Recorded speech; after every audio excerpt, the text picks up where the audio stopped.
मैना को प्रत्यक्ष दर्शन देकर शिवा देवी का उन्हें अभिष्ट वरदान से संतुष्ट करना तथा मैना से मैना का जन्म। नारद जी ने पूछा, पिताजी, जब देवी दुर्गा अंतर्ध्यान हो चली गई और देवगण अपने अपने धाम को चले गए, उसके बाद क्या हुआ? ब्रह्मा जी ने कहा, मेरे पुत्रों में श्रेष्ठ विप्रवर नारद, जब विष्णु आदि देव समुदाय हिमालय और मैना को देवी की आराधना का उपदेश दे चले गए, तब गिरिराज हिमाचल और मैना दोनों दंपत्ति ने बड़ी भारी तपस्या आरंभ की। वे दिन रात शंभु और शिवा का चिंतन करते हुए भक्ति युक्त चित्त से नित्य उनकी सम्यक रति से आराधना करने लगे। हिमवान की पत्नी मैना बड़ी प्रसन्नता से शिव सहित शिवा देवी की पूजा करने लगी।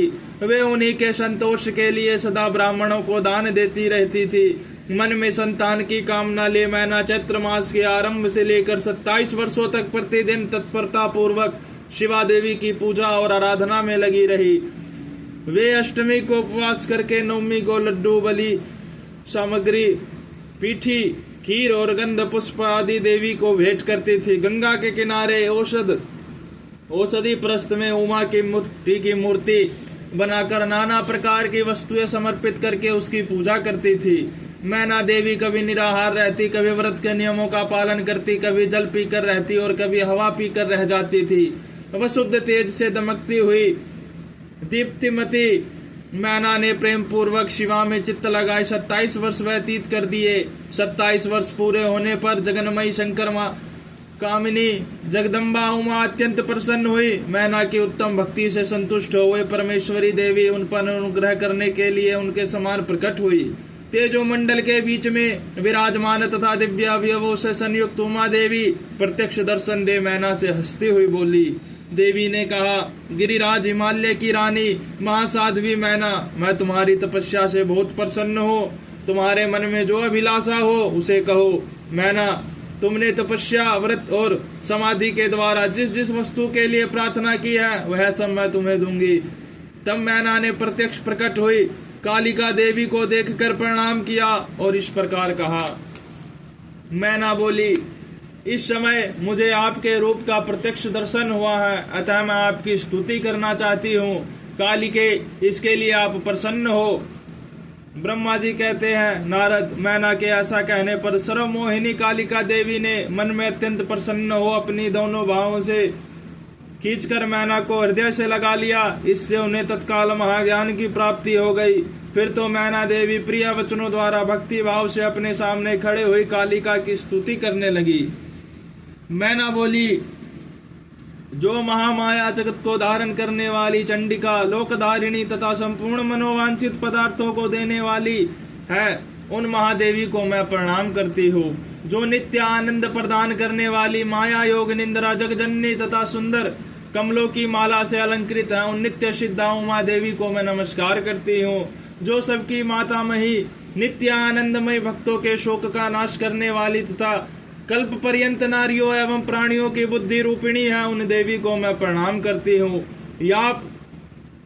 यतियों के अज्ञानमय बंधन के नाश की हेतु भूता ब्रह्म विद्या है, फिर मुझ जैसी नारियां आपके प्रभाव का क्या वर्णन कर सकती हैं। अथर्ववेद की जो हिंसा मारण आदि का प्रयोग है वह आप ही हैं। देवी, आप मेरे अभिष्ट फल को सदा प्रदान कीजिए। भावहीन, आकार रहित तथा अदृश्य नित्य तन्मात्राओं से आप ही पंचभूतों के समुदाय को संयुक्त करती हैं। आप ही उनकी शाश्वत शक्ति हैं। आपका स्वरूप नित्य है। आप समय समय पर योग युक्त एवं समर्थ नारी के रूप में प्रकट होती हैं। आप ही जगत की योनि और आधार शक्ति हैं। आप ही प्रकृत तत्वों से परे नित्या प्रकृति कही गई है, जिसके द्वारा ब्रह्म के स्वरूप को वश में किया जा सकता है, जाना जा सकता है।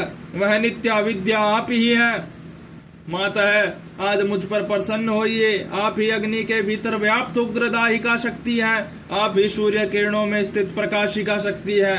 चंद्रमा में जो आल्दिका शक्ति है वह भी आप ही है। ऐसी आप चंडी देवी को मैं सत्वन और वंदन करती हूँ। आप स्त्रियों को बहुत प्रिय है।